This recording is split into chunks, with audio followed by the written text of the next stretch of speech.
It's probably the most famous word you hear in any courtroom drama. A lawyer just jumps to their feet and shouts, "Objection." But, beyond all that on-screen drama, what is hearsay really? Today, we're going to unpack this famous and famously misunderstood legal rule. Oh, you know the scene, right?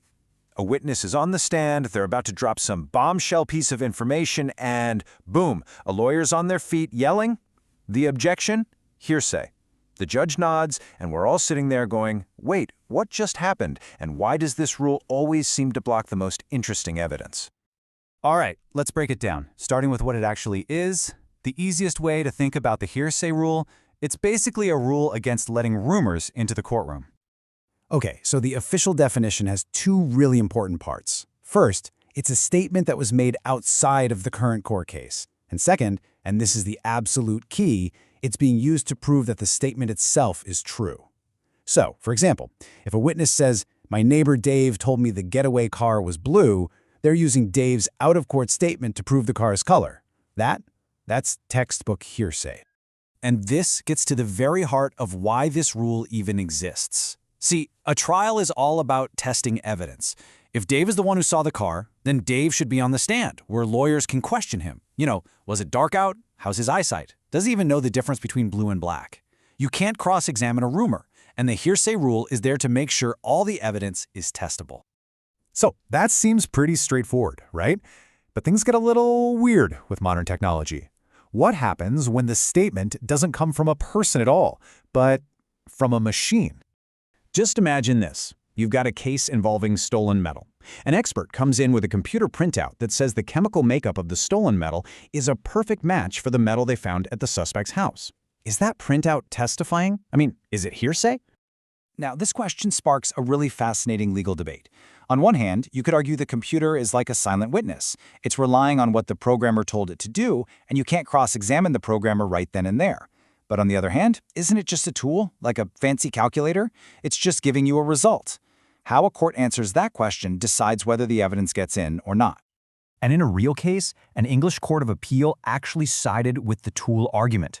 The reasoning was that a computer is kind of like a slide rule or an old-school weighing machine. It's just performing a really complex calculation that theoretically a person could do.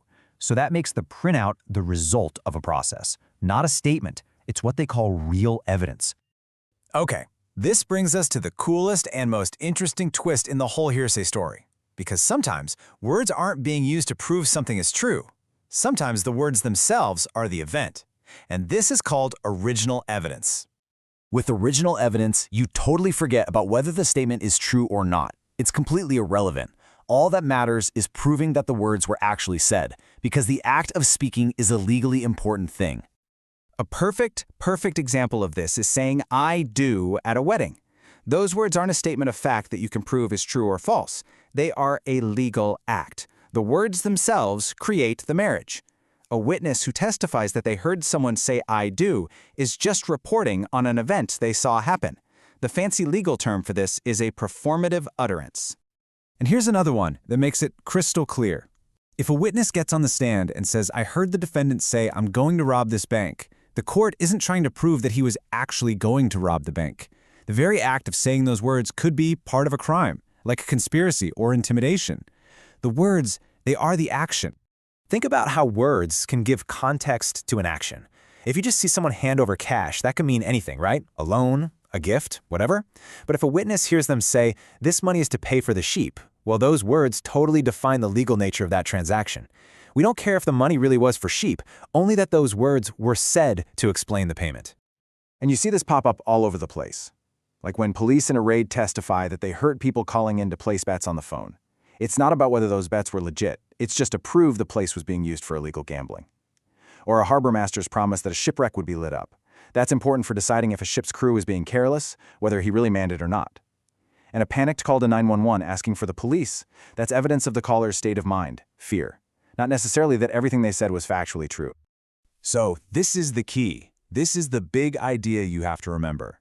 When you're trying to figure out if something is hearsay, the most important question you can ask is, why is this statement being brought up in court? Is it to prove what was said is true, or is it just to prove that the words were spoken at all? So now that we have all the pieces of the puzzle, Let's put it all together into a really simple test you can use to spot hearsay for yourself.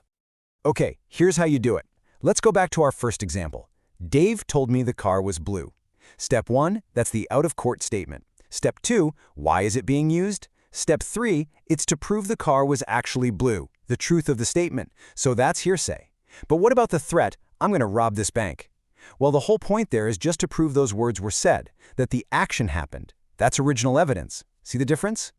So the next time you're watching a movie and that lawyer jumps up and yells, "Objection! Hearsay!" you'll know exactly what's going on. You'll be able to run that little litmus test in your head and ask yourself, are they talking about a rumor or are they talking about an action? And all of a sudden, the rules of evidence aren't just some boring legal thing. They're a pretty fascinating look at the difference between what we say and what we do.